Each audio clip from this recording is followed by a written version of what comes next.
ছাত্রলীগের গ্রুপ যদি টকশোর টেবিলে এসে ধারণ করেন তাহলে তো হবে না। আমরা শেখ হাসিনার শাসনামলের যে অপসংস্কৃতি এবং অপকর্মের কন্টিনিউয়েশন আমরা একটা নির্বাচিত সরকার আসার পরেও দেখতে পাই। আমার ভাই এখানে বসে আছেন, আমি যেই নয়ন ভাইয়ের দুঃখের গল্প আমি ব্যক্তিগতভাবে জানি, সেই জায়গাটা থেকে ওনাকে যেই সম্মানটা আমার ওনার প্রতি ছিল সেইটা নষ্ট হয়ে যায় যখন আমি ওনাকে ছাত্রলীগের রূপে হেলমেট পরা অবস্থায় আমি অন্য ছাত্রদের উপর হামলা করতে দেখি। আমি যখন শুনি যে উনি বেসরকারি চ্যানেল দখল করতে গিয়েছেন, আমি যখন শুনি যে উনি ইসলামী ব্যাংক একেবারে 5 আগস্টের পর 12 আগস্টেই উনার ব্যাপারে এই অভিযোগ গণমাধ্যমে জানতে পেরেছি যে উনি ইসলামী ব্যাংকে লোকবল নিয়ে একটা পক্ষের হয়ে উনি ইসলাম ব্যাংক দখল করতে গিয়েছেন, এখন সেখানে গুলিবিদ্ধ হয়ে 5 জন আহতও হয়েছে। এখন এগুলো তো গণমাধ্যমের রিপোর্ট এবং গতকালকে তো সচিত্রই ওই সময় 5 আগস্টের 2024 আমি 12 আগস্ট 2024 এর ঘটনা বললাম আপনাকে। তো আমি শেষ করি, আপনি তারপর বলবেন। না আমার দিস ইজ নট আমি শেষ না করার আগে যদি আপনি বলেন কথা, এটা it is not a manner. এটা ফেসবুক না, এটা রিপোর্টেড নিউজ। আপনি কালকে যে হেলমেট পরে 100% এভিডেন্স আছে, আমি রিপোর্টেড নিউজ দিয়ে বলছি। আপনি যদি ছাত্রলীগের গ্রুপ যদি টকশোর টেবিলে এসে ধারণ করেন তাহলে তো হবে না। ছাত্রলীগের পেরিমিটার থেকে আপনারা বের হয়েছেন, আমি বলতেছি যে গুজবে আপনারা বাস্তব জায়গায় আসেন। আপনারা তো গুজব পার্টি, গুজবের জায়গায় থাকেন না। আচ্ছা, আমি বলতেছি যে আপনি মিথ্যা আপনার বক্তব্যটুকু বলবেন। হ্যাঁ, আপনি বলেন। জি, আমি তো আসলে মুনাফিকি পলিটিক্সটা পছন্দ করি না। মুনাফিকি কথাবার্তা আপনি করছেন। আপনি যদি ছাত্রলীগের গ্রুপ ধারণ করেন আর তারপরে মনে করেন আপনাদের আছে একটা গলাবাজির অভ্যাস, আপনাদের আছে শুধু একটা গলাবাজির অভ্যাস।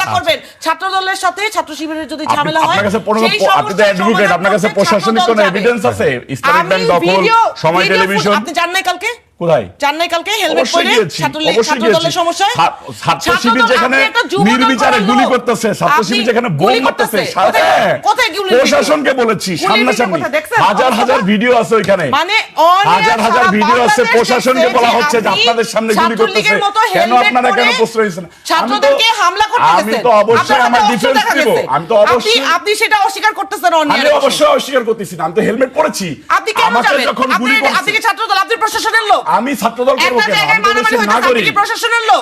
আপনাকে এই ক্ষমতা কে দিয়েছে? আমি তো দেশের নাগরিক। আমি যখন দেখব যে একটা দলকে, একটা সাধারণ জনগণকে, একটা সাধারণ ছাত্রকে নির্বিচারে হত্যার উদ্দেশ্যে গুলি করা হচ্ছে, বোম মারা হচ্ছে, দেশীয় অস্ত্র দিয়ে কোপাচ্ছে, আমার কাছে তো ছবি আছে, হাজার হাজার ছবি আছে, তো সরকারে আছে, হাজার হাজার ছবি আছে। করলে কিন্তু স্বাভাবিকভাবে কথা বলা যায় না। আপনি দেখেন, আপনাকে আমি এভিডেন্স দেখাচ্ছি।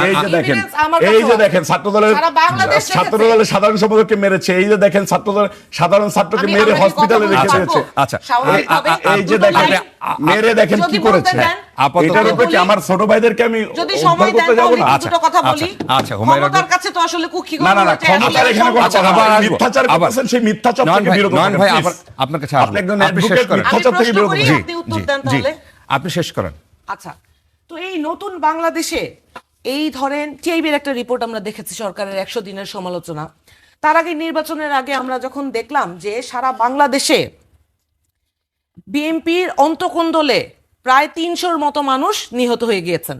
আমরা যখন প্রশ্ন করতাম বিএনপির অন্তর্কন্দলে, মানে বিএনপির লোক মারা গেছে, হ্যাঁ ওই সময় অন্তঃকন্দলে, দলীয় অন্তঃকন্দলে বিএনপি এই 5 মাসে, এই 5 মাসে না, নির্বাচনের আগের কথা বলছি। আচ্ছা, নির্বাচনের আগের কথা বলছি।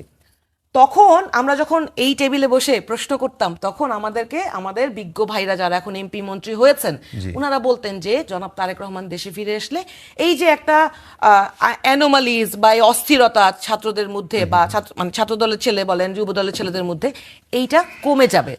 আমরা কিন্তু বিশ্বাস করতে চেয়েছিলাম।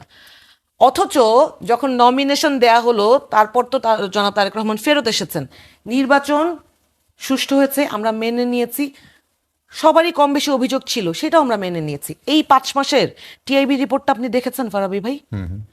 এই টিআইবি রিপোর্টে দেশের আইন শৃঙ্খলা পরিস্থিতির কথা টিআইবির রিপোর্টে তো এই 5 মাসের কথা বলা হয়নি, 100 দিনের কথা বলা হয়েছে, সরকারের 100 দিনের কথা। তার আগে কিন্তু তারা ইন্টারিমের সময় সবচেয়ে বেশি টাকা পাচার হয়েছে এটাও তারা বলেছে, এবং সেটাও আমি বলছি, সেটার উত্তর আমি দিচ্ছি। এখানে আসবে না, না আপনি তাহলে কথা বলেন, আমরা চলে যাই। আচ্ছা শেষ করেন। হ্যাঁ জি, এটা তো মাস্তানি করার জায়গা না। না এইখানে মাস্তানি না, এটা একটা প্রশ্ন কথার মধ্যে আসতেই জি আপনি মাস্তানি করতে থাকেন, কেউ কথা বলতে পারবে না তো। বাংলাদেশটা তো এখন আপনাদের। জি বলেন। সরকারের যেই পরিস্থিতি, বাংলাদেশ হলো গুজব দেশ। জি আপনি বলতে থাকেন, আপনার হাতে তো ক্ষমতা, আপনি গুলিও করে দিতে পারেন, আপনার সেই ক্ষমতা আছে। জি আচ্ছা দেখেন আমার কষ্টের জায়গাটা কোথায়। আমরা তো সারা বাংলাদেশের মানুষ এই সরকারকে ভোট দিয়েছে, দুটো ভোট দিয়েছে, সরকার বিজিত হয়ে রাষ্ট্র ক্ষমতায় গিয়েছে। আমি গণভোটের রায় বাস্তবায়ন না করার যে অবস্থান সরকারের, সেটা নিয়ে সরকারকে অবশ্যই সমালোচনা করার অধিকার একজন নাগরিক হিসেবে আমার আছে। একই সাথে যখন স্বরাষ্ট্রমন্ত্রী দেশের আইন শৃঙ্খলা পরিস্থিতি কন্ট্রোল করতে ব্যর্থ হয়ে উল্টো সংসদে দাঁড়িয়ে বলেন যে নির্বাচন দিচ্ছিল না, এই জন্য আমরা গণভোটে হ্যাঁ দিতে বলেছি। উনি তো স্বয়ং প্রধানমন্ত্রীর যেই বক্তব্য, যেই আহ্বান, সেই আহ্বানকে উনি ছোট করলেন। কারণ প্রধানমন্ত্রী তো সারা বাংলাদেশের মানুষকে বলে নাই গণভোটের 4টা প্রশ্ন, নোট অফ ডিসেন্ট, এই কথা তো প্রধানমন্ত্রী বলেন নাই। প্রধানমন্ত্রী আনইকুইভোক্যালি সেইড দ্যাট আপনাদের অনুরোধ করছি আপনারা হ্যাঁ ভোট দিবেন। এখন যদি উনার মন্ত্রণালয়ের কেউ সংসদে দাঁড়িয়ে বলে যে আমরা নির্বাচনের জন্য হ্যাঁ ভোট দিতে বলেছি, তাহলে তো এটা খুদ প্রধানমন্ত্রীর বক্তব্যের সাথে এটা একটা খুবই কনফ্লিক্টিং আচরণ। সমস্যা হচ্ছে কি, আমার দেশের প্রধানমন্ত্রীর আচার আচরণ, তার কথাবার্তা, উনি যখন বলেন যে প্রতিহিংসার রাজনীতি আমরা করব না, উনি যখন বলেন যে আমার ব্যথা কি চলে যাবে, আমার মাকে যারা নির্যাতন করেছেন তাদের সাথে, তারা আমার সাথে যা করেছে আমি সেইটা একই ভাবে করলে সেটা কি তাহলে আমার কষ্টটা কি ফেরত আসবে কিনা। একই প্রশ্ন আমার উনার কাছে, যে আপনি যেই মানুষ আপনি নিজে নির্যাতিত হয়েছেন, সেই মানুষ আপনি আপনার সাথে যারা নির্যাতন করেছেন তাদেরকে আপনারা ছাত্রদলের কমিটিতে ঢুকান, আপনাদের সাথে তারা নানান কমিটিতে তারা দলে দলে যোগ দিচ্ছে, এটাও তো গণমাধ্যম থেকে আপনারা জানেন, তাতে আপনাদের অসুবিধা হয় না, তাদের সাথে আপনারা সহ অবস্থান করতে পারেন।